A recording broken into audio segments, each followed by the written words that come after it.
Hello, this is Rebecca Benneyworth, and I'm recording this session for online tutors, and it's going to be an update on MTD for VAT. So it's just going to refresh you on a couple of points and update you on where we're going with MTD for VAT over the next 6 to 12 months. So the content is going to be a little bit of a reminder about your digital records and what they need to contain and how best to tackle this for a variety of clients. And then I'm going to go through digital links, which is becoming mandated from April 2021, having been put off in April 2020 because of the coronavirus pandemic. And then I'm going to talk a little bit about the mandation of all VAT registered businesses, which we now know will come in April 2022. Now, I'll deal with some other topics in another session, and in particular, the digital exclusions, which some of you might want to mug up on because of smaller clients who are voluntarily registered coming within the scope of MTD from April 2022. So let's have a look at where we are. I thought I'd go right back to basics and remind you that MTD for VAT is really only two things. It is to keep digital records, and I'm going to go through what those are and what is required, and then to submit returns directly to HMRC from what is described as functional compatible software. And that means MTD compliant software, which includes bridging software. Now, just a quick word on bridging software. It has been the subject of, let's say, a little bit of misinformation by some people. Bridging software, it is intended, will remain an available route in the long term for submitting VAT returns, and is also likely to be important for some businesses for submitting MTD returns for other taxes. So there's no doubt that bridging software will remain an important aspect of MTD. You don't need to be convinced that you need to spend out, or your clients need to spend out, vast sums of money on new software if that is not what you or your client wants. So a quick reminder of what businesses are in scope for VAT mandation, and that is any business which is registered for VAT but also exceeds the VAT threshold at any time on or after the 1st of April 2019. That was our original start date. We did have a phased start for some larger businesses, but we're well through all of that now. So any business which is registered for VAT and exceeds the VAT threshold at the end of any month, then they need to register for MTD, keep digital records, and submit their returns using appropriate software. It does mean that there is a new job for us or our clients, and that is anyone who is voluntarily registered will need to track their taxable supplies in the way that they would if they were approaching registration. They'll need to check these supplies at the end of every month, and if they go over the limit, which is currently £85,000, they will need to enrol for MTD for the next VAT period. And I've done a very simple voluntary registration example for you. I'm thinking about a business which has VAT quarters ending February, May, August and November. The August return has been submitted, and here we are just checking the annual turnover, the 12 months turnover, and we found that the client has exceeded the £85,000 limit in the 12 months to the 30th of September 2020. The next available VAT quarter starts on the 1st of December, so that's the date from which they'll need their digital records, and their first return filed under the MTD rules will be filed for the February 2021 quarter end. So what are digital records? Well, they might comprise software, and indeed one or more software packages. They may comprise spreadsheets. They may comprise a mixture of the two. There are various options, but the key to digital record keeping is this digital links. once transactions are recorded digitally, and those form the digital records that the business is relying on to comply with the legislation, they must only have data onward transmitted by digital links, not by rekeying. Now, this was known as the soft landing period, and it was due to come to an end on the 31st of March 2020. But it was announced in March 2020 that due to coronavirus pandemic, it would be extended to April 2021. So clients have had quite a lot of time to think about and adapt, and indeed advisors, as to how their digital links are going to work. But in view of the economic and financial impact of the pandemic, it may be that there's still work to do on this. And that's going to be one of the elements I'll focus on in this short session. So in your digital records, what you need to do to support clients is to identify which are the digital records which you regard as meeting the requirements of the legislation. It's not to say that paper records are not permitted. They may well be absolutely essential, but they then will be used to create the digital records. So, for example, I've got a couple of pubs who are MTD mandated, and they are not in with fancy tills that can export stuff. So what we have is when they cash up at night, they complete a daily taking sheet that I provide to them, and the digital record keeping requirements for retailers require a minimum of daily takings. So we have the daily taking sheets, they're prepared manually when the client cashes up each night, and then they are provided to us on either a weekly or a monthly basis, and we key that into our software that we maintain for those clients, giving us a daily takings figure but entered in digital records. So it's not necessary that you have to export from a till. If you're regarding your till as your way of actually tallying up the day, and that your digital records are kept in proprietary software such as Xero, QuickBooks or Sage, then manual sheets or collating together the Z slips and using those to prepare digital records is absolutely fine. So if your digital records are kept on more than one system, then digital links will be an issue. So I've got an example coming up where we've got a business-facing system which produces the sales invoices and keeps the sales ledger records, recording invoices and customer payments. And the remainder of the accounting data is kept on proprietary software. Now, because the sales records are not kept on the proprietary software, it doesn't mean that each transaction needs to be rekeyed into the proprietary software. That is one way of doing it, to rekey and to disregard the business-facing system and regard it as not part of the accounting records. But a much smarter way will be by downloading from one system and then uploading to another. So I'm going to illustrate how that works. So I have got business-facing software in a veterinary practice. This manages the practitioners' and nurses' diaries, appointments, generates sales invoices, both for consultations and medication, and manages the debtor's ledger, and also sends reminders to customers when needed. At the moment, and until digital links are required, the rest of the accounting system is kept on proprietary software. So I've said, for example, Xero.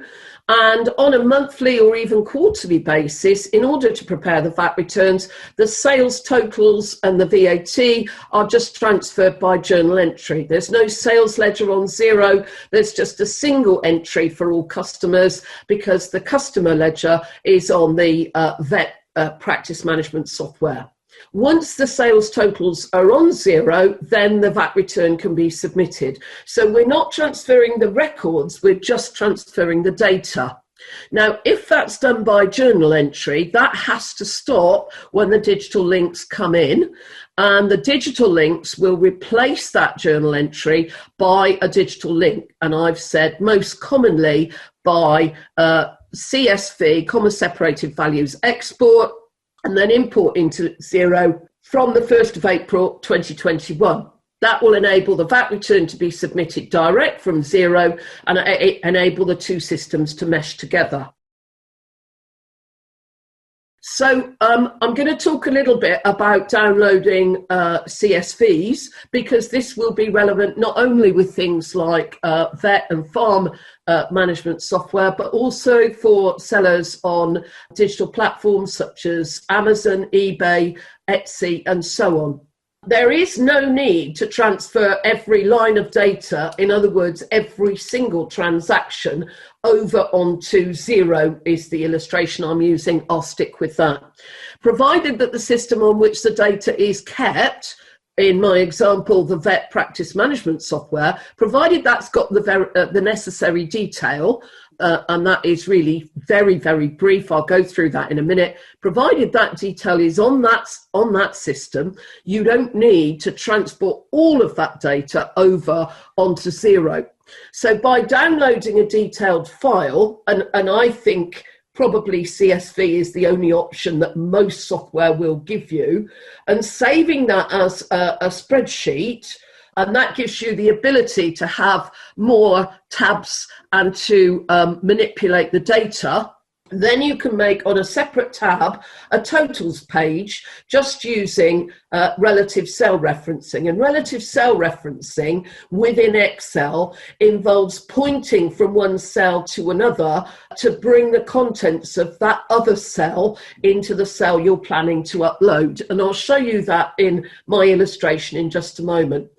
That then gives you a page that's going to be uploaded, but it actually only has the totals on. And you may only need to upload 2 or 3 figures. You'll need to look at your own accounting software or whatever your client is using to find out exactly how that needs to be organized, but you will be able to upload that data into your accounting software. Before I go on and actually show you my download and upload files that I have imagined, I'm just going to run through what your minimum record keeping requirements are. On sales invoices, there are only 3 data items required by VAT legislation. That is the time of supply, otherwise known as the tax point, meaning the date. You don't need to go any finer than that. The net value of supply and the rate of VAT applying to that supply. If you're making a number of supplies on one invoice at different rates, you will need to separate those out, but you won't need to worry about recording individual lines. You can just total up the value of supplies at 20, at 5, and at 0. As I said, daily takings is fine for retailers, and with my pubs at the moment, I'm having to do quite a lot of extracting of data to allow us to get hold of the reduced rate supplies of food and soft drinks during the COVID measures. So we're relying on quite a bit more detail, and certainly my one pub that we've done the return for recently, she's not really terribly clever at extracting data from her Zs. So we've got our daily sales totals, but we've got all the Zs as well so that we can extract those out. Okay, so here is a picture of an imaginary CSV, comma separated value file that I have downloaded. Now this might cover a day, a week, a month or a quarter. You will actually only need to upload these figures once a quarter, but if the client has got many thousands or tens of thousands of transactions, you might find it more manageable to do it more regularly. But there is no requirement, because all you're trying to do is get the figures on the screen that I've shown as VAT, net sales, standard rate, net sales, reduced rate. You're trying to get those figures into Xero in order to be able to prepare the VAT return. So I've got this massive great CSV file. I've created some totals if none are there. That's perfectly acceptable dealing with the data. And then what I've done is I've just simply created another tab on that file. And then by using relative cell referencing, which I've shown in detail on here, okay, you wouldn't normally see sheet $1 $E $4046 plus sheet 1 and so on. But I've shown you there. What I've done is I've clicked on that net sales cell, I've put in equals, and then I've pointed with the cursor to the cell that I want to pick up. And in my example, I had net sales at standard and net sales at 0. I want both of those for my box 6 of the VAT return, so I'll accumulate them there, and then my VAT is just the total of the VAT column. I'm now ready to upload. I'm only uploading 2 figures for an entire quarter. As I said, you might choose to do it more frequently, but that's the sort of thing that you are allowed to do within the digital record keeping requirements and the digital links. You've got a problem slightly on purchases because you are asked to have a record of each invoice. Each invoice is a supply. You need the date, you need the net value of the supply and the amount of VAT to be claimed. If you're partially exempt, you'll just record the amount of VAT and later on use a partial exemption calculation to adjust that for the purpose of the VAT return. A lot of businesses run on systems where they may receive 10, 20, 30 purchase invoices from one supplier in a day, and then they pay on statement on a weekly or a monthly basis. And if you're working as a starting point from the bank record, obviously you'll only have one figure. Now, what the rules say is that you can use statement totals as your digital record for supplies received, but only if it shows the VAT element on the statement against each invoice line.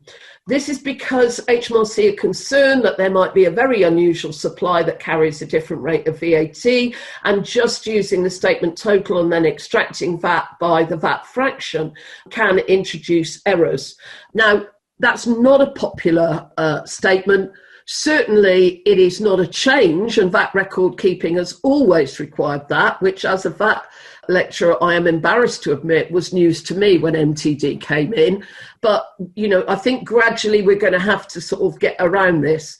Now, using digital photo capture software to capture all of the invoices will help, because that will get the purchase invoices into your system on Sage, QuickBooks, Xero, whatever it is you're using. But the problem with that is when the payment goes through on the bank account, you are very much then trying to create a jigsaw puzzle to tick off the relevant invoices, and it does introduce a lot of extra record keeping. So I'll leave you to have a little think about how you want to play that one.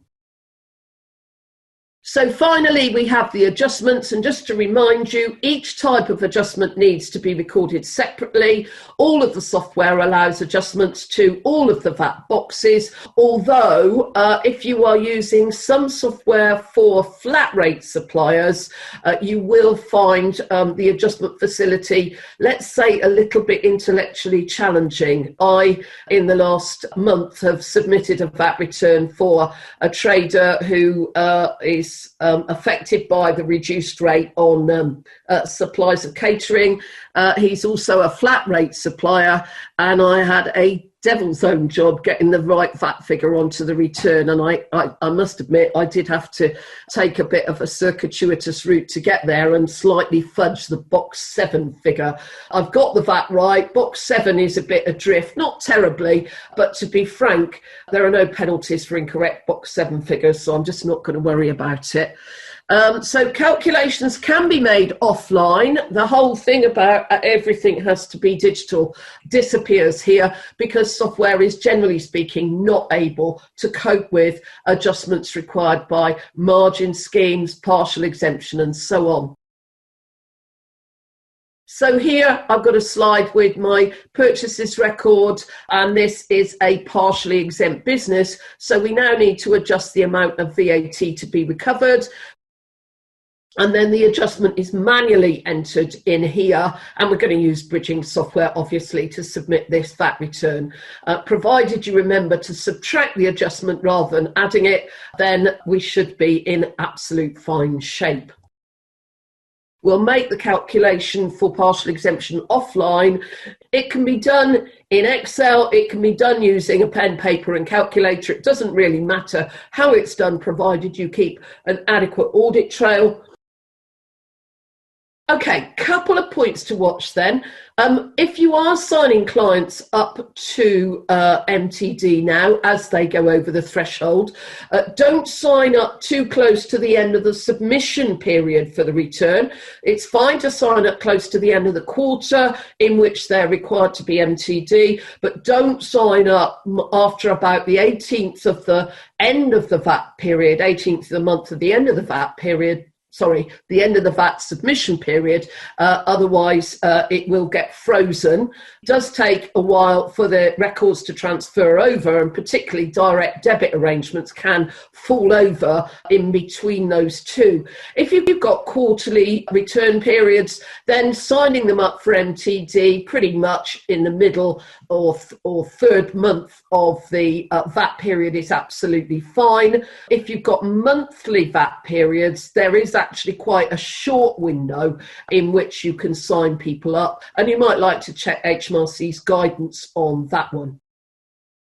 So where are we going next? Well, VAT registered businesses, all remaining VAT registered businesses will have to join MTD for VAT in 2022. So as I speak, it's October 2020, it's about 17 months away, but you need to be thinking about this now, or at least from February if self-assessment is your thing. So they'll need digital records, or you may need to apply for digital exclusion. But one of the things that I'm conscious that people might say to people is, look, you're not recovering very much VAT. Your manual records are not going to be acceptable. You may find it difficult or expensive to get digital records. Let's just deregister you from VAT in anticipation of that. But what I've said on the slide is, don't forget, MTD for income tax is not far off behind. It's another year later, so they may well have to come in at that point. But what you can start doing is sifting your client base and thinking about actually businesses that are already on digital records that might well come into MTD early. And certainly HMRC's sign-up indications show that practices are enrolling clients who are below the threshold. They are pushing them over into MTD. And certainly my view is having one system for submitting VAT returns rather than two is by far the easiest. So that's where we are with the progression. And in another session, I'll talk about that digital exclusion, and I'll also talk about some other developments with VAT and the IT at HMRC's end. And then there is also an online tutors session looking forward to the implementation of MTD in income tax and corporation tax. So that's it on the MTD update for VAT. I'm Rebecca Benneyworth, and thank you very much for listening.